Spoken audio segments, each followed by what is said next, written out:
Welcome back to Global Village. I'm your host, Buddy Kunana. Tonight's topic is Philippines-Malaysia business ties. And joining us is Mr. Eric Yam, and he is the Vice President and founder of the Malaysian Chamber of Commerce and Industry. Eric, welcome back to Thank you, Global Village.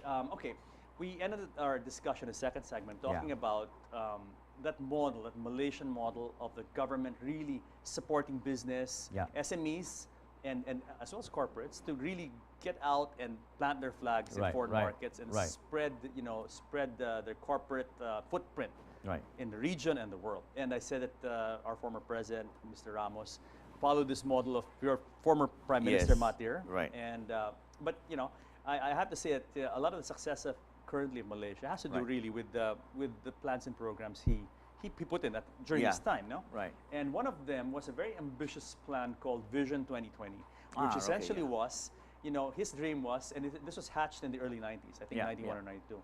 And he said by 2020, Malaysia is going to be Yeah. a developed country, Right, right right. up there with Yeah. the best of the West, basically. Right, right.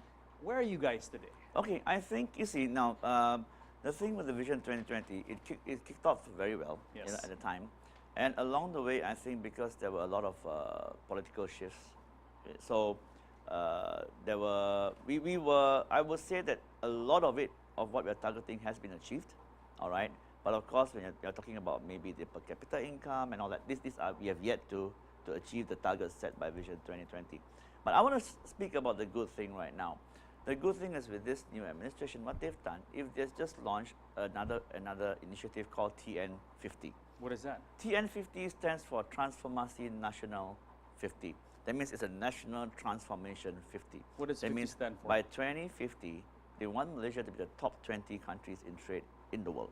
Interesting. Right. Interesting. But I had the good opportunity to sit down with our trade minister and our foreign affairs minister recently.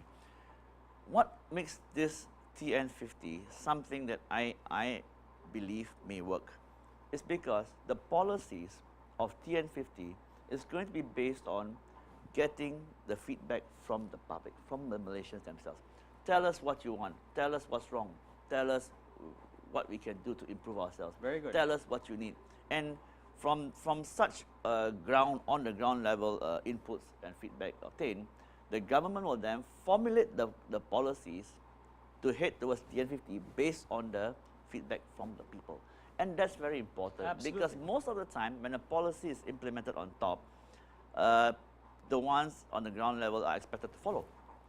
And some don't even understand. Maybe there's a disconnect between There's a the disconnect. top and yeah, the you're, bottom. you're right. You're spot on. The disconnect is there. Yes. So if you are able to come out with a government agenda, a government initiative whereby the feedback of the public are taken into consideration, TN50, I believe, would be a very, very possible vision to achieve. Well, it sounds like it's being run like a good corporation. Yes. Because in any good corporation, Yes. really, it's the feedback Market from the feedback people, from from the the staff, from ground, the people, from the operations. customers, That's vendors. how you come up Exactly. with policy. Yeah. Not from the top down, it's from the Correct. bottom up. So now TN50 is the latest agenda of the government. All right. By 2050, Malaysia will be a top 20 trade nation in the just world. to shoot another interesting Yeah. piece of information your Sure. way, since you mentioned TN50. Yeah, no? TN50. Yeah, HSBC came out with a report recently Yeah. saying that by 2050, interesting that the whole Oh, yeah. 2050 is there. Maybe, yeah. That Malaysia is expected to be the 21st largest economy in the world Yeah.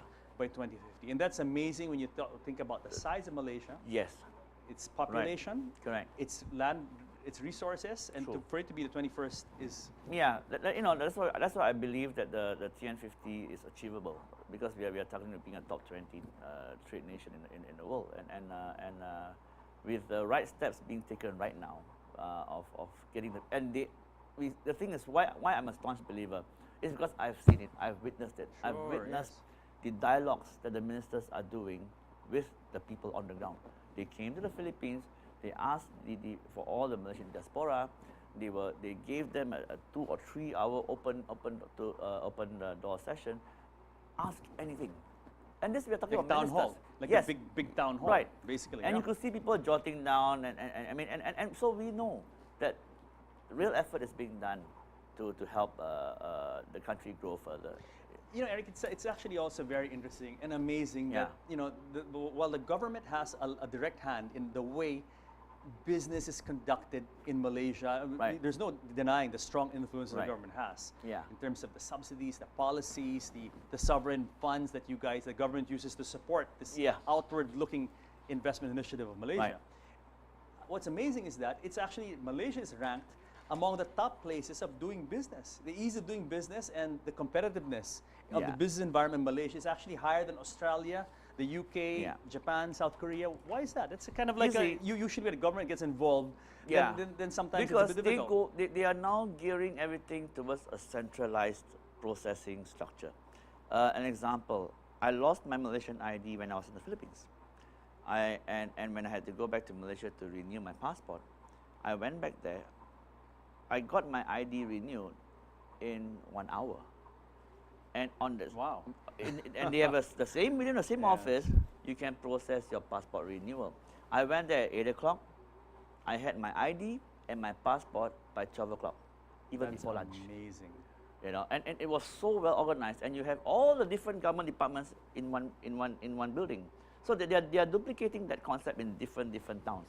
And you see, when you create a system where processes are streamlined, and you provide the flexibility of time. With time, people can do more. Because a lot of time, Yes. we cannot be spending our time in the traffic, waiting for processing, jumping from one department to another department, you know, and it takes up all your productive time. Absolutely. So absolutely. they have gone into more of centralized processing, Yes. and that's where I think it made a lot of a difference. Yes, the Philippines has improved a lot in that Yes, sense, yes, but yes. we still Yeah. need there's still a lot of room for improvement. Right, basically, right. You In know, that sense, just be getting things more efficient. true. That's like we said in Malaysia. It's like a one-stop shop. Oh yeah, In a few hours, your passport is there, your Yeah. ID, all that. I mean, that's amazing. yeah. My replacement ID in 1 hour, in 1 hour, and my passport within that following next hour. So I just went there, submitted, had breakfast, and collected everything. Eric, we have about 5 minutes before we close. Sure, I mean, sure. there's so much to talk about. Sure. Let's talk about, because we've been showing all these beautiful tourism Ah, videos okay. of Malaysia. Yeah. Let's talk about tourism in your country. Oh, Again, okay, sure. a stellar performer. I think you guys are pushing high 20 million, Yeah, almost 30 million a year. That's one thing Malaysians are actually we are pretty proud of, because I think our tourism department is doing very well. We got Yeah. around 30 million population, over 25 million of visitors a year. That's amazing.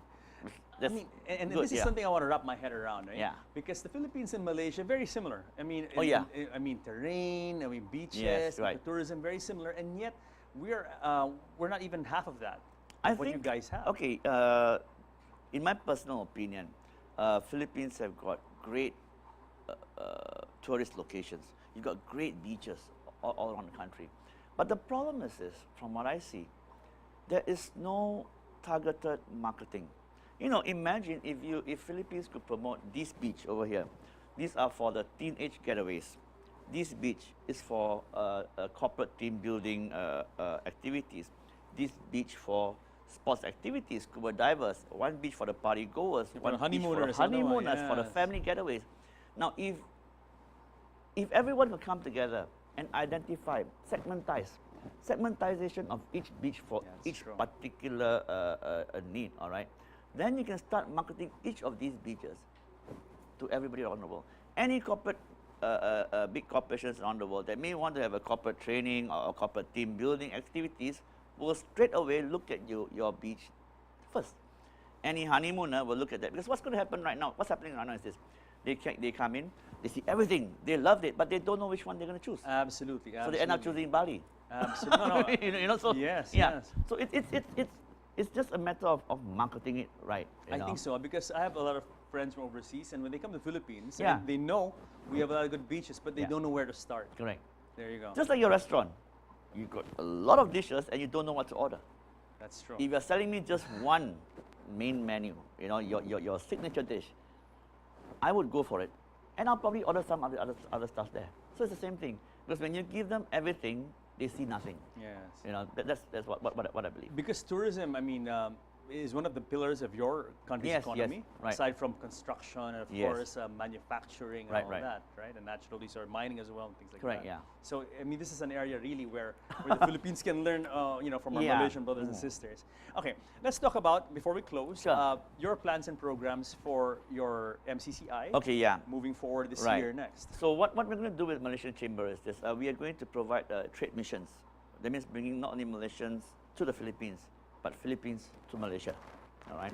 And again, like I mentioned about the tourism sector, we are going to do business matching on a targeted industry basis, on a industry by industry, because you cannot be bringing players from different industries to meet with potential partners of different industries. Sure, yes. So, yes, like yes. for if we are going to say ICT, so this this networking session will be based on ICT. Next, probably infrastructure construction.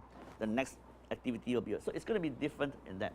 And what's important is I think we are among our board. We are talking about having a GMM, which is a general members meeting, because we want to hold a meeting so that the members can tell us the problems that they are facing. So using the network of our chamber, we can help to escalate their problems and help make a difference in getting their processing done Of course. faster and a more smoother process, you know. And I think these are the little things that we can do with. Eventually, of course, and we will be participating with a lot of joint chambers activities. There are always a lot of activities there. There are a lot, yeah, you know, there are a lot of them, and we are happy to say that a lot of companies in Malaysia have already indicated their keenness to join the chamber, even though we are less than a week old. What about Philippine companies? Is there a lot of Oh, keenness yes, from yeah. our side to join you Yes, guys? we've got big companies like Mega World. Oh, okay. Yeah, they're coming in to join us. I've got Lifeline ambulance services coming to join us, because you know why? We are able to provide a link to all our members for even the Filipino companies, because even Malaysian companies coming here, they need the supporting services of course. what the Filipino companies And can maybe offer. what we have, you don't have. So Right, it's a matter of filling a need, medical, you know, so that's Yes. where the merging comes in. Excellent. Yeah. Eric, been fun talking to you and very here. enlightening for our viewers and Thank you, myself. man. Thank you. Before we go, would you like to say something to the viewers? Maybe where, if they're watching, Ah, where okay, to yeah. find your company, where to Sure. find your organization? We have a Facebook, our Malaysia Chamber is at facebook.com/Malaysia Chamber Philippines. So from that Facebook, you will see our updated versions. And we also have a website coming up, which is mcci.net.ph. So you can gather all the information from there. Join us as a chamber if you have a business that wants to have a good reach to Malaysia. Thank you very much, Erica. Thank And, you. Congratulations again. on Thank you very much. MCCI, Most welcome. And Thank you. Good luck in your endeavors ahead. And I have to Yeah. say, things are looking good for Thank you you. guys. Thank you. And, Yeah. and for us. Yeah, thank you very much. Yeah, pleasure. So, guys, I hope you enjoyed tonight's topic, Philippines-Malaysia business ties. Join us Yeah. in next week on the show, and let us take you around the world. Till then, you all have a good evening. Thank you. Yeah. So, yeah, I think Okay, it's, I ano,